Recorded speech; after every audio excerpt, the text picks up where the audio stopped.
Assalamualaikum warahmatullahi wabarakatuh. Alhamdulillah wa syukurillah, la haula wa la quwata illa billah.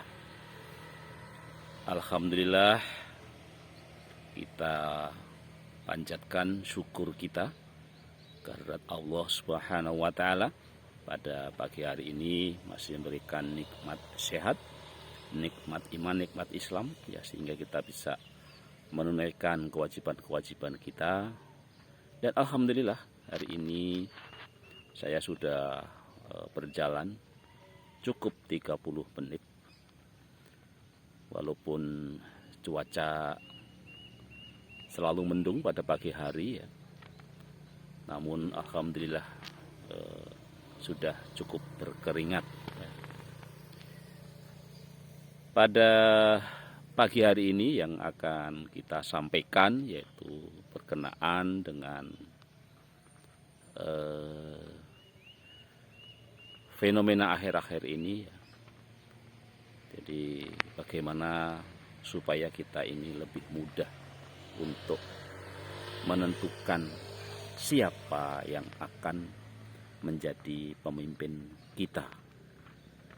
Tentu yang namanya pemimpin bukan hanya presiden, tetapi juga pemimpin yang lebih di bawahnya ya, dari RT, RW ya, kemudian kepala dusun, kepala desa ya, ada bupati ya, ada gubernur.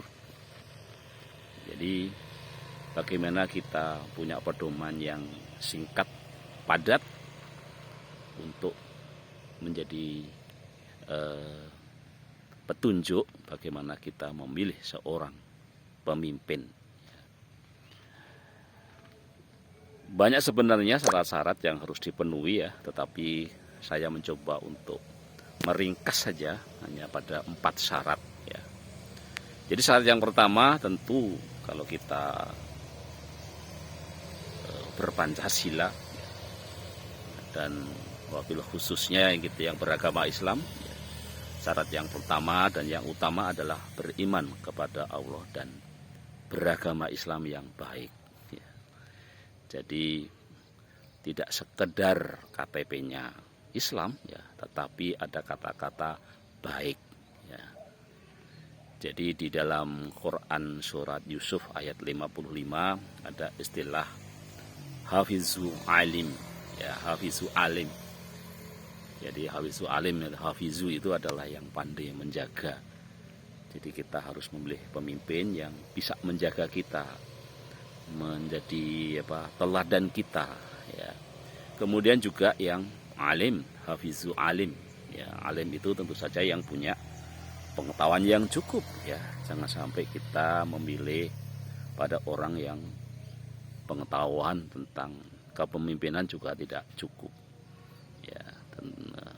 Oleh karena itu ya tentu saja kita mesti pilih yang punya pengalaman ya, baik pengalaman sehari-hari ya, maupun juga pengalaman untuk memimpin ya.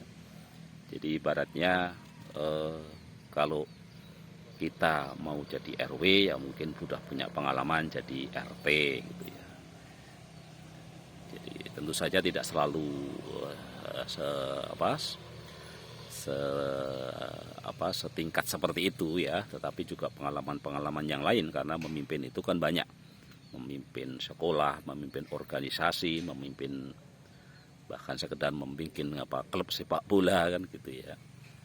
Jadi yang pertama harus adalah beriman kepada Allah dan beragama Islam yang baik. Nah, baik ini ya tentu saja yang kita lihat dia melaksanakan ya, perintah-perintahnya sedemikian rupa ya, minimal di atas rata-rata di antara kita gitu ya. Kemudian syarat yang kedua setelah beriman dan beragama Islam yang baik adalah, nah ini indikator yang kedua masih dalam kaitannya dengan beragama Islam yang baik, yaitu rajin melaksanakan sholat ya. Jadi ini karena sholat ini kan memang satu kewajiban, ya fardu ain. Ya bahkan kita betul-betul sholat itu tanpa syarat gitu ya. Artinya semua orang yang masih waras, ya, masih punya akal, masih bisa bernapas, masih bisa berpikir, maka dia wajib sholat. Walaupun tidak bisa berjalan, walaupun tidak bisa berdiri, bahkan walaupun tidak bisa duduk. Jadi semua ini harus sholat. Nah tentu saja karena kita ingin memilih pemimpin, ya tentu saja punya kualitas sholat yang mungkin berbeda gitu ya. Kemudian yang ketiga itu adalah gemar berzakat dan bersedekah.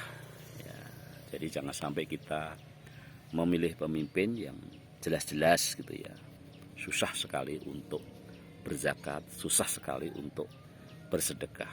Ya, tentu saja untuk berzakat dan bersedekah kadang-kadang untuk hal-hal tertentu memang butuh batasan, atau orang bilang ada nisab, ada minimal untuk dikeluarkan ya.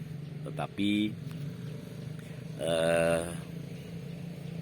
sedekah ini tidak ada batasan ya. Jadi intinya ketika kita diberi keluangan rezeki, ya banyak-banyaklah untuk bersedekah.